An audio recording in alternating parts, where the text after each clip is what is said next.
Degree Net Podcast. Third Degree, the Third Degree Net Podcast. Third Degree. I think we lost Dan again. Got a mic problem. Third Degree Net Podcast. Third Degree the podcast is brought to you by Soccer90.com. Shop Soccer90.com for all your soccer gear. FC Dallas, North Texas FC, the U.S. Women's National Team, World Cup's right on the corner. Everything you can need, jersey, scarves, tees. Soccer90's got it all. Check out the latest arrivals. Soccer90.com. Use code 3rd Degree at checkout. 20% off. Some exclusions do apply. Well, hello there, FC Dallas Curious fan. Welcome to yet another episode, this one numerically titled 218 of Third Degree, the podcast. Hi, I'm Peter, and I am hanging out with just one of my friends that I like to talk about the burn with, and that is founder and editor of thirddegree.net, the good Buzz Carrick. Come in, Buzz. Hello, Peter. Sorry that we've lost Dan. His technical problems from last week seem to have accelerated, and he's even worse. He's not. It looks like he's not going to be able to join us today. But we'll talk some football and all things FC Dallas, and there's lots to talk about today. So I hopefully have enough liquid to keep my throat from going out on me. All right. Well, just to pull the curtain back, we had initially started this episode with Dan. Then there was a loud explosion, and then there was no more Dan. And so if for some reason Dan reappears midway through this podcast, we will be for the better for it. But otherwise, hopefully he gets his computer gerbil back up and running here again soon. Yeah, just to be clear, it's a computer thing. It's not like there was an actual explosion at Dan's house. Yeah. All right. So right off the bat, Buzz, and I know we have a lot to talk about because there were two games since we last talked, and this is kind of a boo yay episode because yay, the team beat somebody over the weekend, and boo, then they lost to somebody just last night, and we'll get into that here in a minute. But I really feel like the number one story we need to talk about is the news revealed last night that Mr. Martinez has an injury, and he's on some sort of program where they're kind of like taking the temperature of how bad this is, but it may be season ending.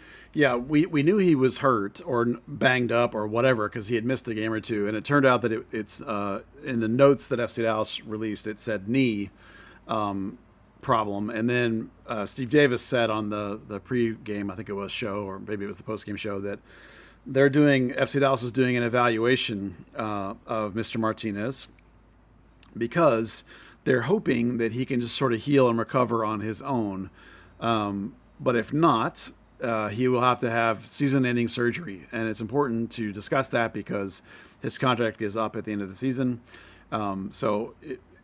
Obviously, when we get to the section at the end of the show, when we talk about the window being open, whether Martinez is going to be having surgery or not is going to impact probably what FC Dallas is going to do in this window.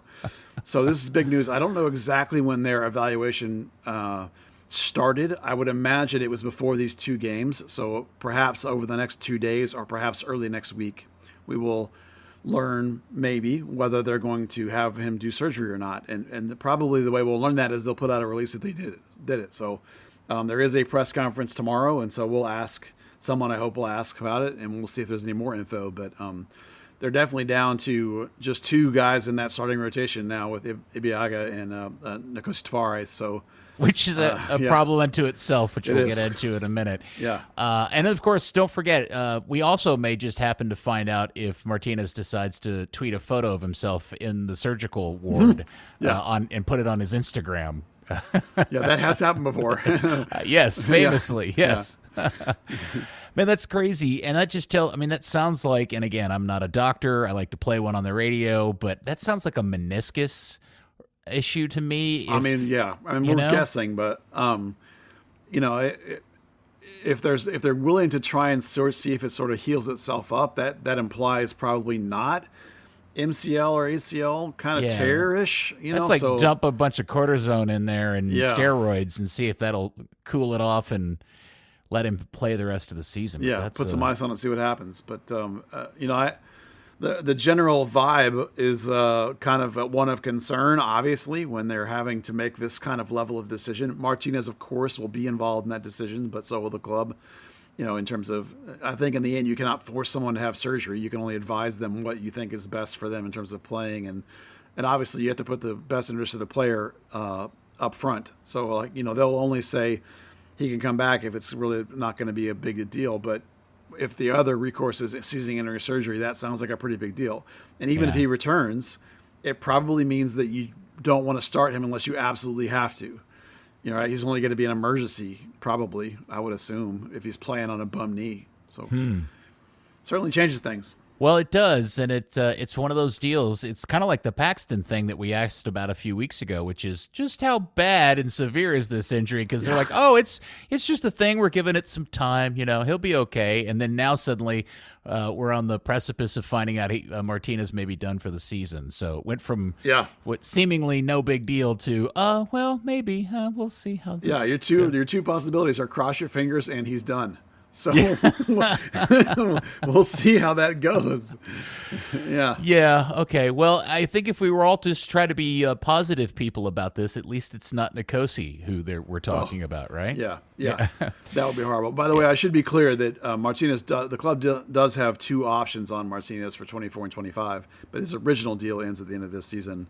You can do some calculations about how old he is, how much money it is, and now potentially coming off of some sort of knee surgery as to whether those things would come through or be done or not. But, the writing's on the wall here, and you have to think that no matter what, this is going to maybe tweak, at the minimum, what they might be thinking about in this current window. Okay. Put a pin in that because that'll come back to play a part later in the podcast when we start talking about the window, as you mentioned. And so now let's also talk about the fact that with this approaching, look, let's just get it out of the way. Justin Che is not returning to the club. He doesn't want to. For all intents and purposes, everything that we've heard from everybody that knows him or knows people associated with him, he has zero interest in playing in Frisco. Yeah, the conversation I had with Coach Estevez about that was pretty short. Dante Seeley was in training, and we were talking about Dante being there and how when they had to wait for July 5th for the window to open so they could add him. And so I said, I see that Justin Che has not showed up. What about Justin Che? And he said, no, he wants to go back to Europe. And that was it. But that's a pretty definitive. I mean, this coach will give you coachisms, and he'll say things about guys being important parts of the squad, and we're going to integrate and blah, blah, blah, blah, blah, blah. He's going to, like Dante Seeley, he talked about how the kid's giving himself some options, wants to decide where his future is. He's working hard and all this kind of stuff. Che was like, nope. So when you get that cut and dried an answer from a coach, this particular coach, it's not happening. So, that's the bottom line is obviously Che and his people are seeking alternatives, and the club is obviously pretty willing to let that happen. For the fact they didn't tell him you get your butt here in camp and get ready to play is pretty telling that he ain't going to be here. Yeah. That's unfortunate. I do think he'd benefit from playing over here versus trying to find something over there, but whatever. Well, particularly now that you might need a center back. Right. I mean, this seems like the key opportunity for him to not only get time, but start and get some valuable. Yeah. I'm frustrated by that, and I don't know if that's just something that's stuck in his head or if that's just bad advice from adults in the room or what it is. But both your right backs are out. One of them we don't know how long. The other one is probably till the end of this month. Your center back is now out for maybe at least a couple of weeks, if not the season. So you're down 3 frontline defenders, and now he doesn't want to be here. It's like, dude, perfect time to be here. Yeah. No. And this episode of Buzzkill. This is a Buzzkill episode. It is. All right. Well, I'm going to try to be chipper and happy and upbeat about things. But so Seeley's here, and he's been training. I'm assuming they're desperate. I mean, we haven't even gotten to the attacking woes with this team yet. Is there a chance the team will see him reinstituted back quickly? I would think so. I would think they'd get him on the roster pretty quick. I mean, the fact that he's been here for a couple of weeks, working and training and getting fit. I mean, he probably was already fit. The question is going to be, what kind of player is he now? I mean, we haven't seen him in a couple of years. It's not like his PSV Jean games were on TV very much, if at all. Does he look the same? Well, he looks more mature, obviously. When he left here, he was a teenager, and now he's a young man. So, he's... How long has it been? I think 3 years. No, has it alry been 3 years? I have to check, but like he was, when he left, he was 18-ish, I think, and now he's, 20, years old, I think. Let me before I say that, let me just Google him real quick. Okay, yeah. While you're doing that, it is interesting, and I'm hoping you can pay attention to the question I'm going to ask you because He's I think 20. All right, so he's 20. Yeah. Yep. So here's the thing, though, Buzz. What I want to know, especially after watching these two last games, do you have any ability to compare and contrast what fans can expect as in a comparison to like Mulatto or Kamungo? Kamungo. So he left middle of 2021. He had 6 games in 2021 of the first half of the season, basically. So he's been gone for 2 seasons, basically. Okay. So it wasn't 3, it was 2. But he left when he was 18ish, and now he's 20, and that's the difference between a teenager and a young man. So when I first saw him, I didn't recognize him because he definitely has filled out and looks much more physically mature. Still very fast, still very aggressive. He's very stylistically similar to Bernard Kamungo, a little tighter with the ball at his feet. But he wants to pick up the ball and run from deep and run at people. Somewhere between the way Brian Reynolds plays and the way Kamungo plays. He's that kind of vertical wing, slashing wing, run at people wing, both with pace and a little more ball skill in his case.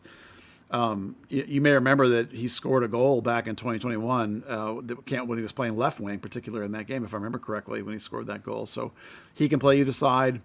He was a guy that was in youth national teams up until he hit that, 18, 19, 20 level, and then he kind of fell out as he didn't progress through with FC Dallas. Mm-hmm. So yeah, he's in that mix. I mean, obviously that's a position where they could use a little ability, particularly with Paul out and with Velasco maybe not quite firing on all cylinders right now.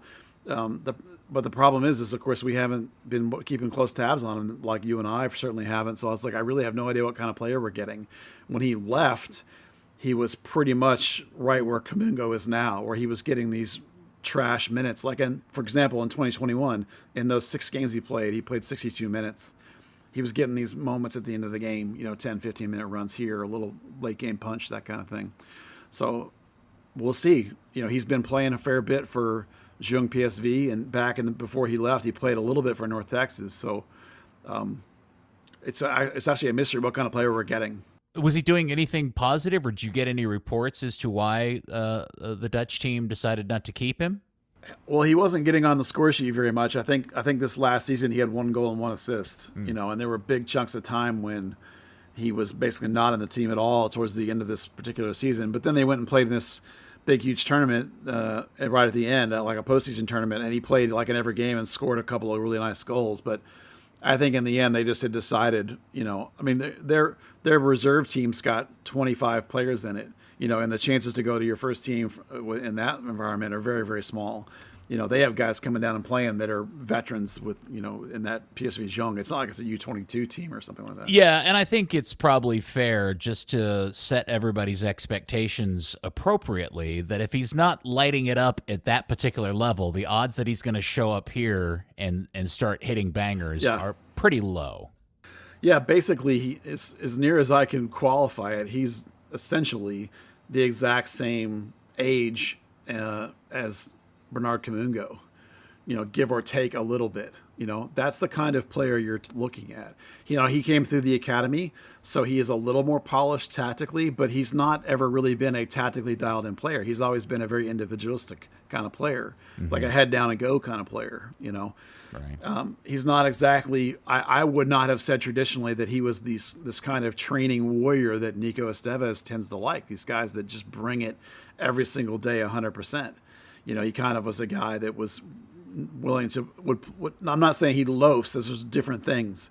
He doesn't treat training like it's a game, like, Bobby Ryan, Paxton Pomacole do and did. He's more like Ryan, who takes training as a way to be fit and to work on things, but then tries to bring it up a level when he comes and plays with legit games. He was pretty dangerous in the academy, so you have to look at him, I think, as one, maybe think of him as a guy who was a bright prospect in the academy, who maybe they let go to college for a year or two, they let go to some other thing for a year or two. Now, they thought highly enough of him to sign him as a homegrown, but before he left here, he played 11 games, and the level he's been playing at since then is not MLS. It's less than MLS. It's the reserve team for PSV. It's not PSV. So I don't know that you're going to expect him to be like a high impact player. I would expect him to come off the bench if we see him at all. In fact, the rest of this year. And is it unfair to speculate that maybe the club sees him as one of their busted homegrown deals? That maybe they signed him to a homegrown deal thinking they were going to be able to turn a quick buck on him and haven't been able to do that? Well, he was quite highly thought of at the time. He was a very bright prospect when they signed him. And in fact, they extended him when he went on loan, as they do. They almost always, if you want to go on loan, they make you extend your deal before they'll loan you. So like he's actually on the books through 24, through next season, before his options even kick in for 25 and 26. So clearly they thought quite highly of him. When he originally came up for loan was in Lucci's tenure in 2021.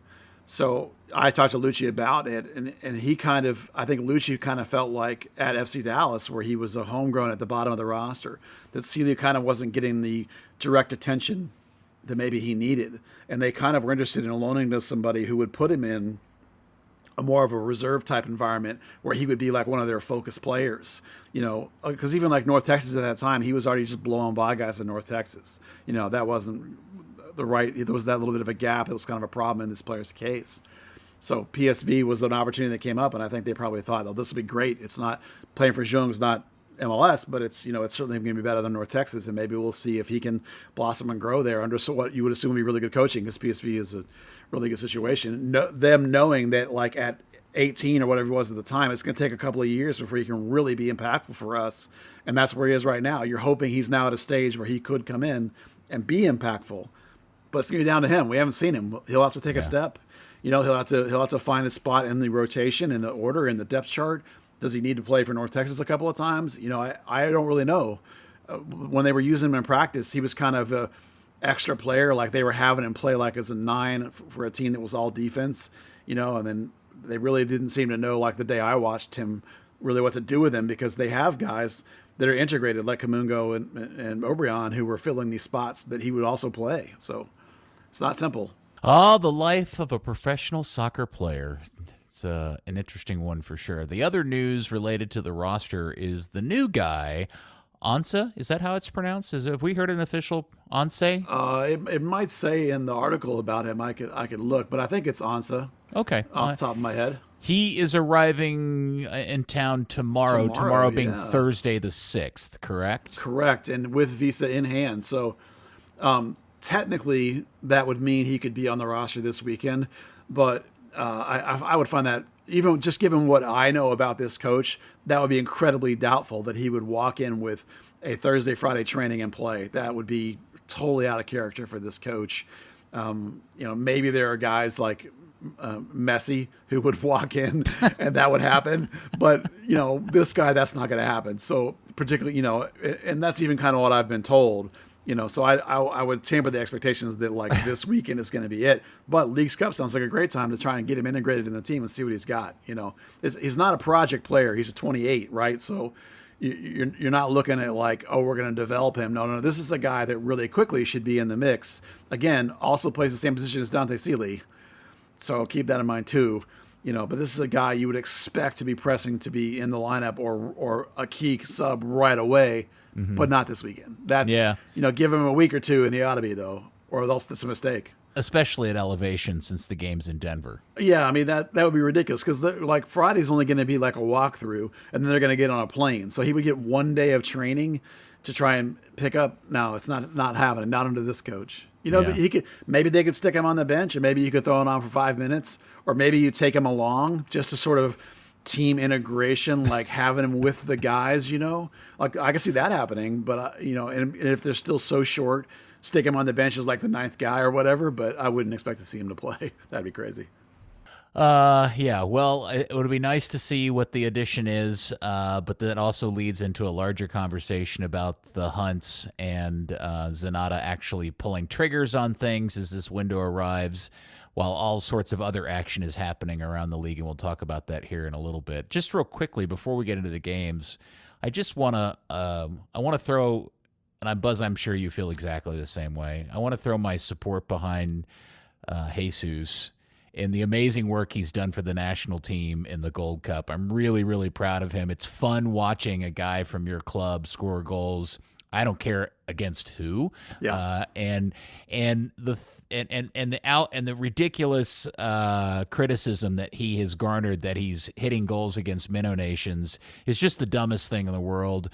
He's doing it. I don't know what else anybody wants out of the guy. And I also want to point out that 3 EPL players playing for Jamaica all had their own opportunities to do the exact same thing, and the 3 guys combined scored just 3 goals against the same 2 teams themselves. So Jesus did something really cool in the last week, and I think we should throw our love out his way. Oh, he's already equaling some of the all-time greats in hat tricks, and no one's ever done back-to-back before. That's all amazing. Yes, of course, who it was against matters, but these are some teams that have knocked the U.S. out of World Cups. But here's the thing, though, is like I think the conversations I find silly either way are this conversation of like, oh, he should be the man or he should not be the man. Well, the national team doesn't work that way. There is no singular 11 lineup or singular 9. It's always going to be multiple players, many players. The pool is massive. You're going to go through qualifying, and you're going to need tons of bodies to get through qualifying as you play these games in various countries and at various times of the year. I think it's great that he's doing great things. I'm happy for him that he's succeeding. I hope that he'll be involved in the situation going forward. Keep in mind, too, that the World Cup is so far away. So much can change in this, 3 years, I guess, before we start the next World Cup, or 3.5. So much can change between now and then. There'll be half of the players that are playing for the national team will be gone, and a whole nother half of that group will be back and changed and be somebody different. So it's like it's silly to talk about what he'll be, because he's 22. Like, who knows what he's going to be at 26, 27? Who knows what the national team will have at that time? Just enjoy it and be happy he's doing great things, and be happy that we might win the Gold Cup, our Continental Championship. It's all great. I love it. So hopefully we'll get him back soon because his team desperately needs him. Oh, God, yes. Which takes us to the conversation of the 2 games that we have witnessed since we last did an episode of Third Degree of the podcast. First off, and it's weird because these kind of happened, the results happened in the reverse order that I think probably people thought they would happen, although in retrospect, if you really think about it, maybe they actually happened the way they were supposed to. So first off, the 2-0 win on Saturday night against LAFC, the defending champs, who, by the way, went on to play their own game a couple of days later and lost to the Galaxy last night in front of 82,000 people. What a crazy scene that was. So LAFC is a bit in a funk, and they did not look like themselves on Saturday night.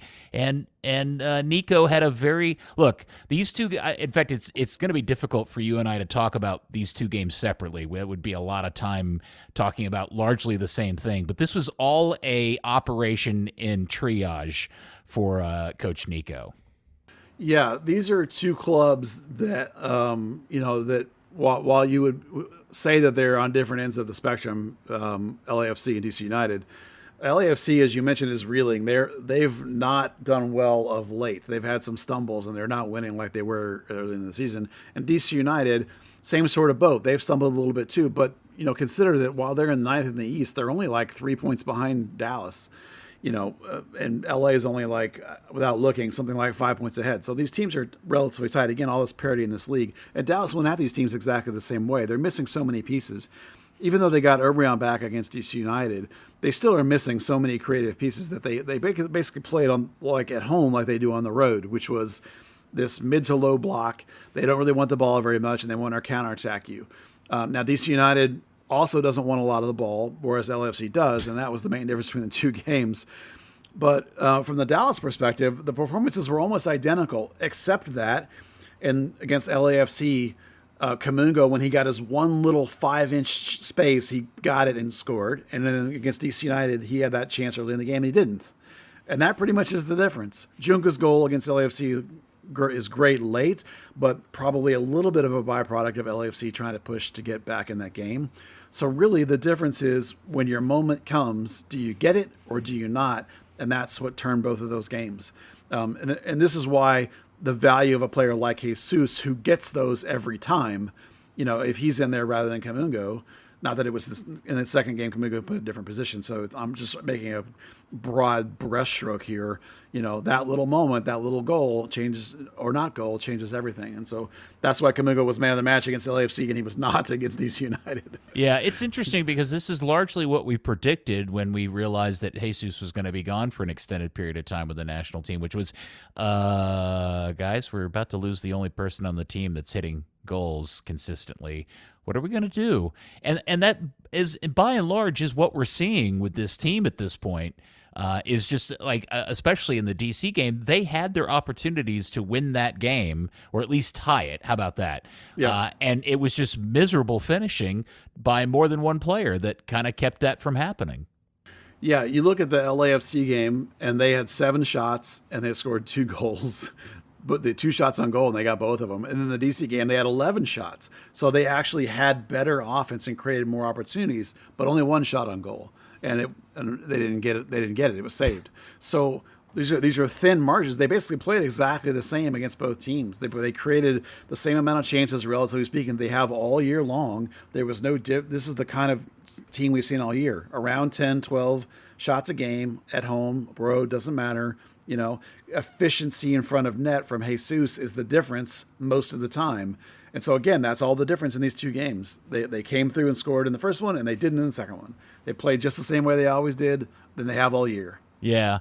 That's something I wanted to talk about today was because, in watching reaction from the fans, mostly on social media over the course of both the LA win and the DC loss, is kind of this ever-growing comment or observation from fans about just how, and this is maybe not the most polite way to say it, how boring this team is to watch by and large. Yeah. And I guess the question I think would be interesting to hear from you, Buzz, is that do you think this team is boring to watch simply as a byproduct by its injury crisis, or is the roster constructed in such a way that even when it has, quote unquote, its best 11, Nico's still going to play in this fashion? I think that this is the way this coach wants to play. You can look back over the last 2 seasons, particularly on the road for sure, but most of the time at home, they also play this way. This is something he and I talked a little bit about when he first got here, was how hot it is. I ask every coach this when they get here. It's incredibly hot here. How are you going to deal with that? Summer swim and all that stuff. He talks a lot about, overextending themselves sometimes and don't chase the games quite so much.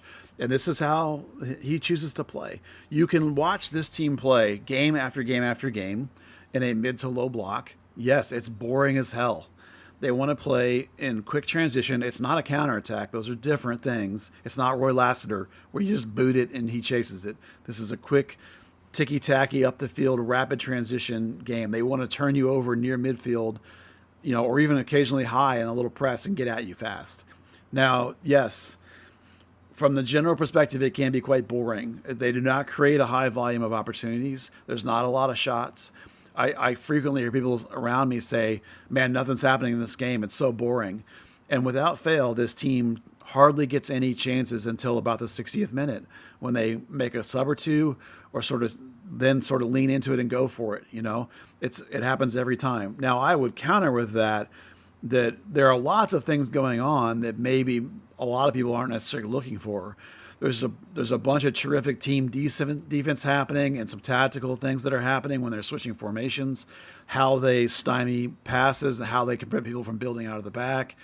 Some of the play in midfield when they're playing it correctly is really exciting.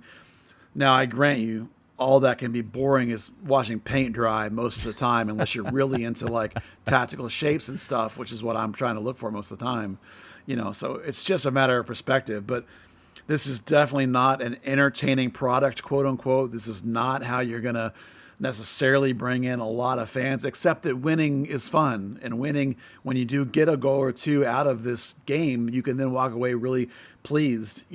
General people around me against the LAFC game walked out of that game excited and they had a great time. And in the DC game, it was a lot of oh man, this stinks. What a bummer, In the end, that's what gets people really hooked, is winning or losing. They'll forgive a lot if you win the game. Buzz, are you trying to establish that essentially FC Dallas is for the nerds? I think the enjoyment of it can be for the nerds. This is definitely a team that is not sexy, to watch. It's not Right. scintillating passing. It can be in moments when they do transition quickly and you need Jesus to really be on for this to happen and work. And then there are moments where like it looks absolutely fantastic, particularly late in games when they go for it. But for the bulk of it, because they don't press hard even in midfield. They wait for you to make a mistake. They take up that position and they slowly retreat and keep everything in front of them. And they limit teams to a lot of shots from distance, which is great. You don't want that. You don't want shots in close. You want them from range because pause is good. Those blasted shots from 35 yards out are rarely going to trouble him. So it's all designed to play this way. It's just not going to be something you're going to hold up as like, look at this amazing, sexy soccer product. It's like we joked, remember that he coaches like he's a mid-table team in Spain. Yeah. He's coaching to be out-talented. Well, I think this gets into a larger conversation about what a weird position that puts the club in based on the fact that they had another sellout last night. I think they're on their 8th. I think they had as many sellouts already this season as they had for the entirety of last season, and all of them from last season were more than all the previous seasons combined, et cetera, et cetera. And that's all a very, very good thing. But you do begin to wonder what the cumulative effect on the fan base and ticket selling is going to be if this team is going to be a snoozer to watch week in and week out and aren't winning these home games in this manner, because the first half of the LAFC game was about as forgettable as it gets. Yeah. And the DC game last night, I traded a joke with you on Twitter about, hey, wait, is somebody going to win an award for unforced turnovers? Yeah. Because I don't remember the last time I saw two MLS teams just almost voluntarily give the ball back to the other team. And it's like as soon as you would give it to one team, the other team would touch it twice and then just give it right back to the other team. It was, look, that's an ML, and I blame that on the league for scheduling these games 2 days back, away from each other. One team is clearly dealing with an injury situation. One team is playing on very short order and having to travel. And that's it's also July 4th in Dallas, Texas, and that's all going to make for some really awful soccer. Yeah, it has to do with the style of both of these teams. The DC was particularly bad, as I joked, that neither team wants the ball. Neither team is a possession team. And let's just talk about Dallas real quick as an example. You can look at the rotation that they had on the field for most of the game, right? We talk about Paz's one weakness is his feet, right? So he's not a tidy possession player. Nkosi and Ibiaga and Corsa, all three are not necessarily known as like great players that build out guys. They're not tidy dribblers. Tafari is probably the best passer of that three, but that's still not saying all that much. He wasn't as good as Hedges, for example. Looking across the back, the midfield as it was last in that game, Farfan, Edwin, Facundo, and Junca. None of those guys are possession kind of players, right? Camungo and Obrian, both very vertical wingers. Really, the only possession-style capable player you had on the field was Velasco. So you had one guy out of 11 that really is capable of that. You're missing Areola, Leggett, Paxton, Siki, right? Jesus. Five guys that are super quality on the ball, possession-style players.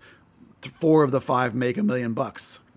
So it's not surprising that you're watching a team play a boring, we don't really want the ball, we can't really possess and build and play good passing soccer. That's what you have. Yeah, but here's the problem, this has already been an episode of Buzzkill, but I'm also going to now throw in the very bonus, I'm going to throw in the bonus section of Tough Love, which is you can go pretty much player by player that has been playing of late and ask some really tough questions about how well those guys are playing. Velasco, in my mind, is a huge red flag. It's not an effort issue. The kid's trying, like he appears to be trying to put in the work, but he's not.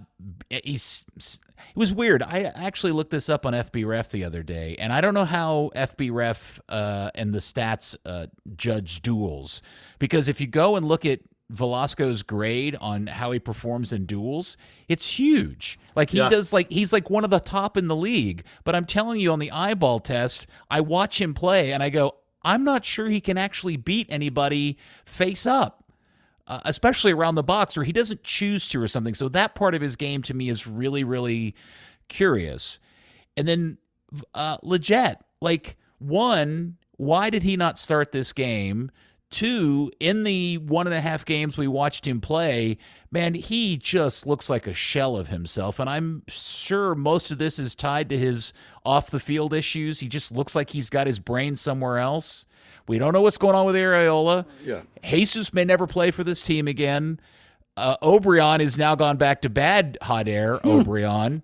I mean, you can go. I mean, and Facu's playing probably the best of anybody, most consistently on the field, and that's a problem. Cerrillo's. I mean, look, I could do this pretty much all the way across the roster, and again, I just want to get back to the thing I just said. There's a chance, there is a universe we live in where Jesus never plays for this team again because he continues to ball out for the national team, and somebody says, "Yeah, I'll give you 20 million pounds for him." Yeah, we raised that specter before he even left. I know. It's probably our fault. Yeah, it's weird that Facundo's been the best player for the last month and a half, which should tell you something about now that Obrian's gone to trash. I mean, Facundo's been on fire of late and is playing really well. We should give him credit for that. You know, we put a lot of weight on Velasco because he is so talented. You know, expectations do matter. When you have no expectations like we do for Corsa, you think, oh, that was fairly decent. Well, you have these really high expectations for Velasco. And so statistically, yes, all the stats are still showing up for him. It's the decision making that's wrong. It's the weight of the passes. They're slightly behind people. It's subbing out. Was it 4 games ago when he subbed out with a tear in his eye? You know, it all strikes me as a guy who's incredibly unhappy, right? That he doesn't like where he is and what he's doing and wants to go home. I have no idea if that's true or not. I'm just speculating completely just because of what I'm watching him wander around the field. Well, we've seen it before. Mauro Diaz, like who's the kid that went back to Chile? I'm totally brain farting on. You know, I'll come in a minute. Arangues, Pablo Arangues. Yeah, Pablo Arangues. Yes, yes. Sometimes you get guys like David Ferreira, who was dialed in and a battler and has a different sort of personality and wanted to be here. And then you get guys that, you know, Fabian Castillo, who was a battler up until he didn't want to be here. You know, Velasco's given me that vibe of maybe he doesn't quite want to be here, and I hate saying that. I hope it's not true. Well, we also have heard the rumors that he wants to go back to Argentina and that Boca has an interest in him. There's all that noise going on. We have no idea what the validity of that is, but it all does feel odd that he's playing like this and that stuff is popping up in different places. Yeah, the thing is too is that when you take off, you know, 4 or 5 of your most talented players and the highest paid players on the team, you know, all of a sudden people that are usually good, stalwart, roster-filling, stable players are now having to carry things, and they can't. You know, like Sam Junca, 2 games in a row now, has played well above his ability. You know, he's rising to the occasion and playing better than he's actually talented. You know, you can see him try to do things that don't come off because he doesn't quite have it. But he's such a smart player that he's still 90% effective, and he gets that goal like he got. You know, and his breakdown of that was fun to listen to when he talked about exactly what he was thinking as he went through it. You know, they're just in a spot where, you know, this is such a league of parity. And I guarantee you, if you took any team in this league and lopped off 4 of your 5 highest paid players and 5 of your most talented players, even if one of them is more of a sub than not, you would still struggle. And so really sometimes I think you have to look at this almost as a credit to the maybe the toughness in some of these guys that they have left. Certainly the way they play and the style they play to stifle the game and give themselves an opportunity to at least grind out something. Now, they have lost 4 of 5, but to even have gotten a result in there at all and to be in these games with a chance to win them with the roster they're rolling out there is kind of amazing. You know, the game I was most upset about was the one where they defensively fell apart because this team is pretty solid defensively all the time. Even when they still have most of their solid defensive pieces there. So you would expect games to be 1-0 kind of games, not giving up a goal or maybe giving up 1 goal.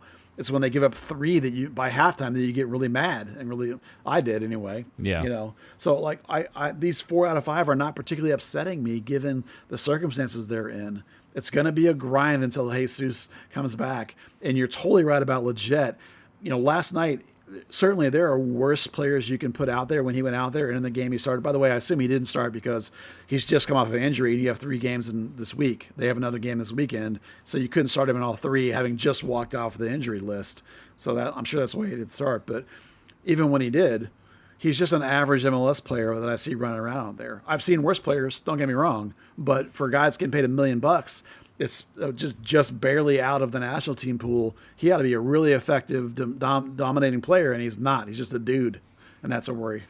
Yeah, and to put things into even bigger perspective, Dallas, that win against LAFC is the only win that they have had in their last 8 games, dating all the way back to Vancouver. The St. Louis game doesn't count because it actually the placement of that game, the 40 minutes, goes back to the original date of that game. So it's a weird stretch, and it's so far been a really, really curious season about how all this plays out. And injuries are injuries, and call-ups are call-ups. And you're right. You afflict this, you inflict this on any MLS roster, and you're going to get your results may vary. Oh, yeah, but it's hard to see how this thing. Look, at this point, what you want them to be able to say they can do is survive the rest of the season until they can make the playoffs. Yeah, thank goodness actually for the Leagues Cup, because you can get through, and you can get through 2 more games here, and try and salvage a point or 2 on the road. You're going to Seattle, you never win there. Colorado is one of your bogey teams. Those are going to be tough. But if you can keep them tight, maybe steal a point or 2, that would be great, right? You're not optimistic about that. But then you get in the Leagues Cup, and you basically get from after you play Seattle on July 15th, then you don't play again until August 20th in the league, right? So that gives you a month to get guys back and get your form back, depending on how quickly you get eliminated or how much you care about the Leagues Cup, right? Well, what do you, hold on, before you move on, what do you think Nico's plan is for the Leagues Cup? Well, that's a good question. I really have no idea. I mean, given the health of the team, I would imagine that they probably will. What I would do, I think, would be not treat it as like they do the Open Cup where they go like a full rotation, but I would be pretty aggressive about rotating. I would try and get some, like a legit, I would try and play a bunch actually to try and get him going. But guys that are feeling like a little burnt, like I might rest Marco Farfan, for a game or 2 for sure. I would keep Paz in. I would, play Colin Smith since you called him back. Don't worry about that right back spot for a little bit. Let Farfo sit for Junca a little bit. Maybe give Velasco a couple games off, perhaps. Do you know what the status of Areola is at this point? They're targeting the Seattle game for him to be back potentially. Okay, that was and so that would be a good example. Like, let's say he's cleared for the Seattle game, hypothetically. You would take him with you on the road, and you might bring him in for like 10 minutes, and then the Charlotte game in the Leagues Cup, have him on the bench and maybe give him 30. And so you can use the Leagues Cup to get Areola going and get Leggett going. But then you could take guys that have played a boatload of minutes lately, like Edwin or Facundo, and start rotating them. Rotate Farfan, rotate, let Corsa have a game with somebody, and let Ibiaga have a game off or Nikose have a game off, because you don't really care about this game against Charlotte or Necaxa. I mean, yes, it would be fun to make a run, but to put a lot of money, in a sense, into like this Leagues Cup and clutter up your schedule when you're in the middle of one of the biggest injury crises you've ever had, to me would be crazy. You know what I mean? It'd be a weird use of energy. It'd be weird. Sure. It would be very weird given how desperate you are to get healthy and how much you've had to play like the same guys over and over and over again the last month because of these injuries, right? Use some minutes to get Paxton going, use some minutes to get Leggett going, use some minutes to get Areola going. Yes, absolutely. But also protect guys that have played a lot lately, and even give Norris a game, get Endele a start or 2 perhaps. I don't know. Try and get some of these guys a little bit like an Open Cup, but not 100% like an Open Cup where you're bringing up guys from North Texas or whatever like that heavily. But somebody I would like to see more of is Mr. Corsa, the Arlington product, via Croatia, who I thought was surprisingly good and solid. Now, granted, DC didn't put, Benteke wasn't out there, and they didn't push too hard. But I thought he did a good job, and the team was commenting about it on the television. The number of times he actually salvaged Ibby out of problems. Yeah, he showed enough recovery pace, which is something that I find really, really important. But to me, there are small deficiencies still. Like, he reads the game half second too slow right now. He just is too inexperienced. And there's things like where he made this really great charging run on a guy down and forced him all the way to the end line, but the guy still got the shot off and pinged it off the post. It's like if he'd have been 6 inches to his left, that would have been in. And then the goal that did come where Ibeagha blocked the first shot was then down. Corsa was in the range to close that down, but he hesitated a split second. So overall, generally, yes, you talk about, and I try not to get on guys about one mistake or an individual mistake or something like that. But, there are little bitty signs that he's just not quite there yet. But you're right, he does show enough potential. He certainly is among the fourth, fifth center backs we've seen come through here over the last 7 or 8 years. Mm-hmm. He has the most sort of shine right now. When he's gone down for North Texas, I would expect him to be more dominant than he is. I would expect him to lead more than he is. He just kind of goes down there and plays, and you see some of the same sort of little mistakes happening. That worries me a little bit. So I wouldn't mind seeing him more in the Leagues Cup, for example, just to sort of see a little bit more about what he has at this high level. He also might get wrecked, so you have to be a little worried. You have to be a little careful with that in terms of like just putting him out there against somebody really good, for example, might be a little bit problematic. But I also would like to see him get a little more time when it maybe doesn't quite matter quite so much, because there is a little potential there that makes me think that he has the athletic ability and the pace to sort of keep up. If he can raise his game reading up, about half a second, he'll be able to compete in MLS and be fine. All right. Well, just to kind of scuttle along, since we've been going at this for a bit, Colorado, Saturday night, 8:30 on MLS Season Pass. It's not one of the free games. Any idea how he lines this thing up? Well, you don't have any choice, I think, but to play Paz, Nkosi, Tafari, and Ibeagha. That's a given. Farfan's pretty much going to have to play. You're out of right backs, basically, unless you use Junko, which they did in the game, something that I suggested when I'm sure they had thought of that before anyway. I actually think it might be probable that you would see Colin Smith in that game. At right back? At right back, because they recalled him. It would be awfully tough to recall him just to be on the bench. That's a little harsh to not let him try and play. Colorado is in last place, so theoretically they're the worst team in the league. They're 2-10-8. So if you ever had a game where you could maybe think, oh, this is a good one for Colin Smith, this would be the one. So I think maybe Colin Smith at right back, because that lets you use Junka up top. I think you can bring Leggett back as a starter now, since you come out off the bench midweek. Okay, Leggett can start. So they pulled Facundo a little earlier than Edwin. To me, that in my head said, okay, Facundo and Leggett in that central double pivot against Colorado. That makes sense to me. I think you won't see the three at the back. I think they'll go back because Leggett will be in. I think you'll go back to a normal sort of shape, with Velasco up top and maybe Oberon up top. And then who the third player would be. Junka's done pretty well at that wing. You can play him on the left or the right, either one.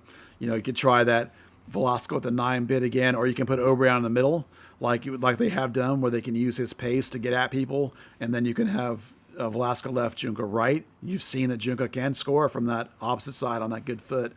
So that's kind of what I'm thinking, because Junka also is really smart, and he can help cover back and help Smith when he needs to, just like he does with Giovanni. Help us hold his hand back there. So, Paz, Farfan, Tafari, Ibeagha, Smith,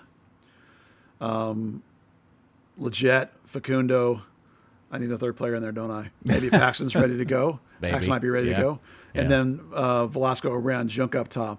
So you could probably try and start Paxton with the idea that if I can get him to halftime or get him to 60 minutes, and then bring in maybe, or have him split the game with Siki maybe. Perhaps, or maybe a 60-40 with Siki. All those ideas can kind of work, I think, and get you a pretty decent team on the field against a team that's not very good, that you ought to be able to get a point in Colorado, if not even try and go for the win. So that takes us back to the pin that we started with in mentioning Mr. Martinez's injury and his status, that maybe he's done for the season, and the fact that the window is open. And there is so much action going on around the league. And talking about center backs, Austin just got a center back from Philly on loan, and that's a guy, Buzz, you said you wish they had. Oh, yeah, that's the kid that was the best defender for the U20s in the World Cup. Really nice player. He's stuck behind some good players in Philly, so they've loaned him to Austin. Certainly, to me, that's a player. Like in my head, he's better right now than Corsa and much better than Norris. Who I really like, but is a good 2 years behind, and now is more of a midfielder than a center back anyway. Even though he was converting to center back, so I would have jumped at the chance to get him, given the injury situation right now. But obviously, that's out the window. Yeah, but we also are very aware. I'm sure most people that listen to this podcast are paying attention to the situation in Miami because they're trying to jam in all this talent, and to do that, they're having to shed a lot of players. Oh, yeah. Pizarro apparently is going to L.A., and there may be other players made available. But Buzz, this team has too many positions of need at this particular point for me to feel like anybody could be satisfied if they don't start adding more players than they've done so far. Yeah, well, since the beginning of the year, I really thought center back was the thing, because I tend to think about contracts and how long they last and what you're going to do. And like I've been convinced all along that there's no way you're extending Martinez. So you have to replace Martinez either this summer or next winter.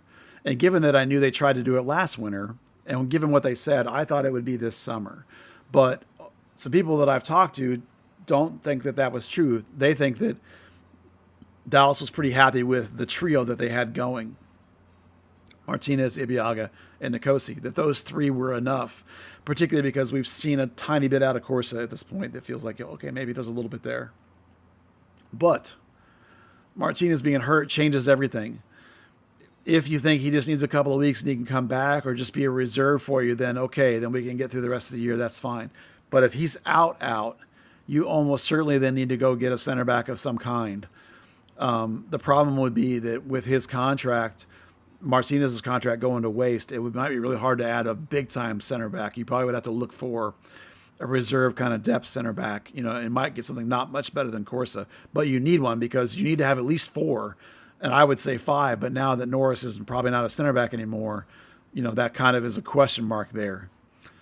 But here's the bigger question. I think that since they've shifted to what I call affectionately a double pivot, sometimes shows up as a 4-2-3-1, which is what we saw with Siki before he got hurt, when they had the 2 guys behind Siki as more of that higher 10 kind of player, or when they've played the 4-4-2. They still have been going with this Facundo-Edwin combo. And when Paxton was healthy, we would see him in that spot too. Again, not a 6. He's an 8 playing deep. It's a deep 8. This is a traditional 8 position, a real box-to-box linker in a double pivot. The success of how much better Facundo looks and the success of how much better Edwin looks, both in that shape, the ability to free up somebody in front of them, because the big missing piece for Dallas is midfield help into the box. It's the final pass. It's an assist or goals from midfield. That's the component they're missing the most. So there's a big school of thought that the coach's stated liking of this double pivot and the amount of chances it's creating, particularly when Siki was doing that high spot before he got hurt, makes me lean fairly confidently into an idea that, like, if you're chasing something this season, and even when Legette's healthy, he's not shining, that maybe you want to make a move for that spot, that free 8 spot, that I'm not going to call it a 10, but that advanced midfield attacking sort of stylistic spot might be the way to go. And so all along we've said there was this particular agenda. I think the first half of this season may have altered the agenda. And I think that's the best, because they went out and got a wing, and they've got Dante maybe as a second wing. It looks like they maybe don't want to do center back unless Martinez is out.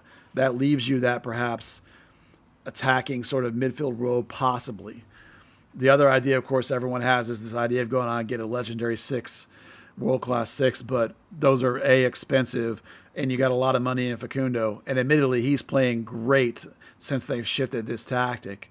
And I'm actually perfectly happy with him for the rest of this year. I don't know that I want to pick him up or not for next year or not, but that's a bridge we'll burn when we get later in the season. But I can be pretty content with Facundo in a double pivot with Paxton or Edwin, depending on how much of a heavy defensive load you want in that midfield. So I think that wraps up pretty good, like basically what the options might be. Yeah, and I think that's great detail analysis of the situation, but on a more holistic level, what I begin to wonder is, and this gets back to the thing that we were talking about a few minutes ago, which is it's a weird position because this club has done some tremendous work in fixing its attendance issue.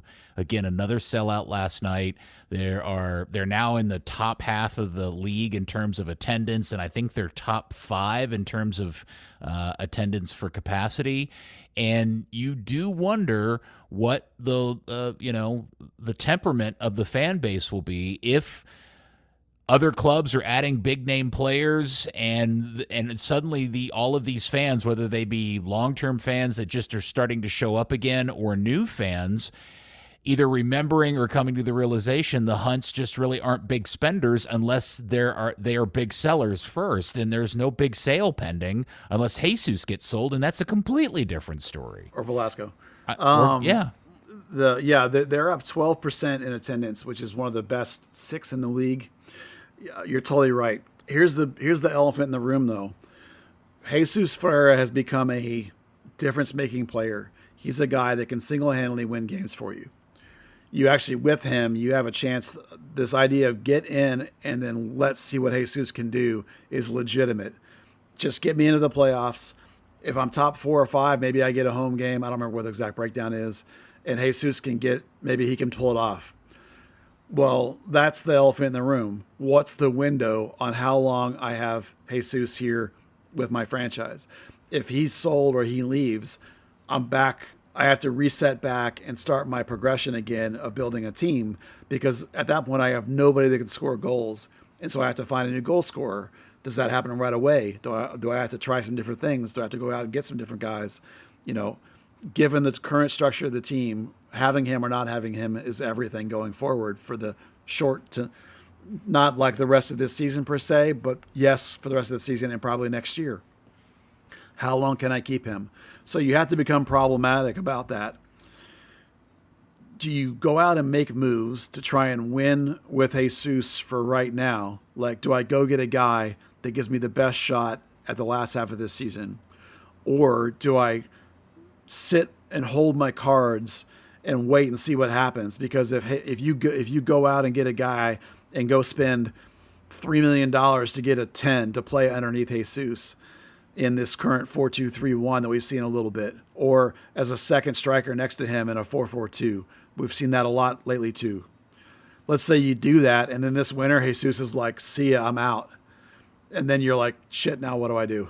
Mm-hmm. So I think you have to be problematic about that. You have to, the best play for the long-term healthier franchise might be to wait 6 months and see what happens. It might not be to go out and get a guy right now. You're going to have more money this next winter, but there's more players available now.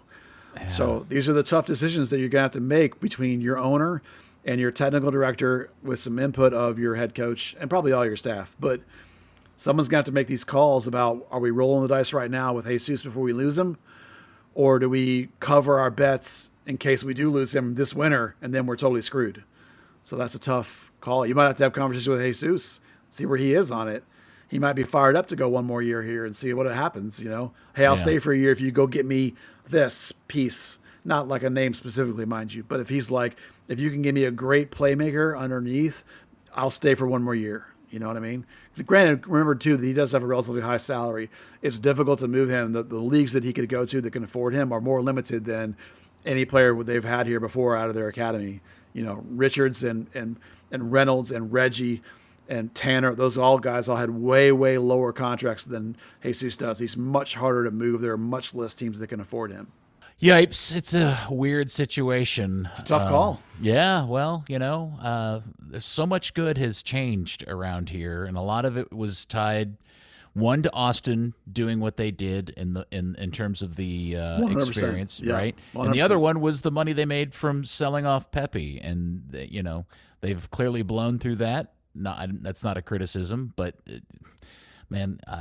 That's a really, really good point. Like, it's a weird deal to go out and spend a lot of money to try to help Jesus, only for Jesus to leave, and then that's a whole different rethink. And it's a weird deal. There's two kinds of money too. Remember that. Like, I'm not suggesting the Hunts can't afford to buy players. They could. Oh, sure. They could have money. What I'm talking about is the mechanics of doing it, like the funny money that you need to go the TAM, the GAM, that kind of stuff. They have the open DP spot. If they buy down Areola, that's part of the calculation, right? So there's an extra $400 or $500 or whatever it is to make that happen of this more Gam, right? So that's what they're short on right this minute that makes it more difficult. So like adding a DP now is twice as expensive as adding a TAM player is now because you have to do something with Paul, right? Mm-hmm. So that's the calculation. Do we do those things? Can we go with a TAM Gam now? Is that enough? Do we wait to the winter? It's very complicated, and it's not simple calculation. Jesus is killing it in the Gold Cup. Maybe his price is skyrocketing. Maybe you wait 3 weeks and see where that's at, right? That could change things too. So I would not expect – they've got a player that they lined up right this minute for the window, and that's Ansah. He's coming tomorrow. Now you have this question on Martinez, and now you have, I think, 100% a question on Jesus. You know, he loves this club. He wants to fight for this club. He said that. But that doesn't mean when $20 million is thrown down that he doesn't change his mind. Yeah, so, for sure. So those is that three big questions now of which direction you go in this window, and with an eye on short-term shot to win something with Jesus versus long-term shot, what happens if he leaves? Those are all calculations. Yeah, and without getting too much into it, just to throw it out there, we can talk about it next week, is just the reality of where, you know, Jesus as a player, there are moments where you get the sense he's frustrated with this team. And is it running around in his head that he's not, this isn't maybe the best use of his time and career at this particular moment if the Hunts aren't going to make the moves necessary to help make a better experience for him, you know. Yeah, you can definitely see him occasionally snap at somebody, you know, or gesture. He doesn't hold that anger for long, though. You know, he just gets frustrated for a moment and then he gets over it. I do think sometimes that stuff where late in games he goes back towards the back, I think some of that, maybe a little of that surfacing, that he's basically just getting so frustrated that he's like, okay, I'll go stand in midfield. Yeah. Then and I'll pass the ball to you. Maybe you can try and score, since no one's going to pass me the ball.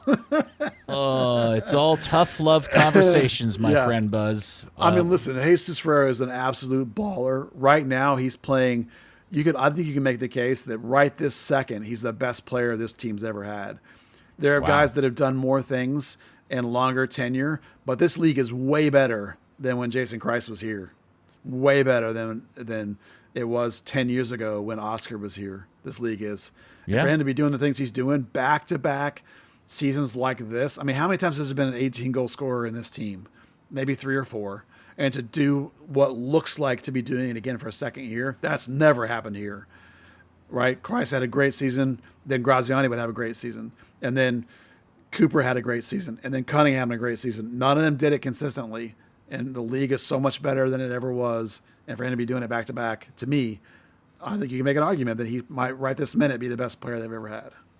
Yeah, and that's the frustrating aspect of being following a club that has an owner that is not like some of these more aggressive-minded ones, LAFC, Miami, Toronto, Seattle, some of these other clubs that are willing to go out of pocket to change the team versus Clark's method of, hey, we got a bottom line to keep, and I'm not going to get into what's right and what's wrong, but that's the reality. When you make the decision to make FC Dallas the Burn your club, you do so hopefully with the understanding that the Hunts run this thing in a very, very strict conservative financial manner, and until they sell a bunch, until they make a lot of money selling kids, the odds of them spending a lot of money again is probably pretty low, especially when the $9 million they just spent a couple of years ago has turned out to be Alan Velasco. Yeah, they have a willingness to invest in long-term sustainability things, infrastructure, the talk of the new east side of the stadium, the hotel, those kinds of things. The roster itself, they pretty much run a sell to buy philosophy. When you saw the Pepe sale, then you saw them turn around and spend $9 million on Velasco. Then they spend $2 million inside the league on Areola, right? Pay a little bit more for Leggett. They're willing to buy and spend when they get money in. So like the idea of then will they go out and get this $5 million playmaker? Not unless they sell somebody for a bunch of money, right? At the same time, like Dan Hunt insists, and at some point without a financial accountant, all I can do is believe him, that all the Pepe money went back into the team, that they left it all in there and didn't take any of it out. And I know for a fact that pretty much the whole organization got upgrades in spending and budget and raises in every phase of everything they do after the Pepe sale as part of using that money and keeping it in the club. So they do spend it in some ways. They're just not going to go out and spend crazy money on a player unless they sell a player. That's just not how they work. Third Degree, the podcast, has been brought to you by SoccerNaughty.com. Shop SoccerNaughty.com for all your soccer gear. FC Dallas, North Texas Soccer Club, U.S. men's national team, women's national team, youth national teams. Man, they got everything you can want. Jersey, scarves, tees. Soccer Naughty has it. Check out all the latest from Rivals and gear. Use code Third Degree at checkout for 20% off. SoccerNaughty.com. Some exclusions do apply. Well, I hope Dan was successful in finding all of the parts that exploded around his room of his computer earlier this evening and gets that thing put back together, because I missed him today. But this has been a good, fun, solid conversation of burn talk. Yeah, it was good. Yeah, it's fun. Thank you, Buzz. Always, this is the best. Oh, thanks, man. And I appreciate you being here to bounce it all around with me. Yeah. All right. Well, hopefully things get better for the boys this Saturday in Colorado. Travel safe, all of that. And thank you, FC Dallas Curious Fan. We will speak to you next week on another episode of Third Degree, the podcast. Dan, fix your mic. Third Degree, the Third Degree Net Podcast. Third Degree, the Third Degree Net Podcast. Third Degree, the Third Degree Net Podcast. Third Degree, the Third Degree Net Podcast.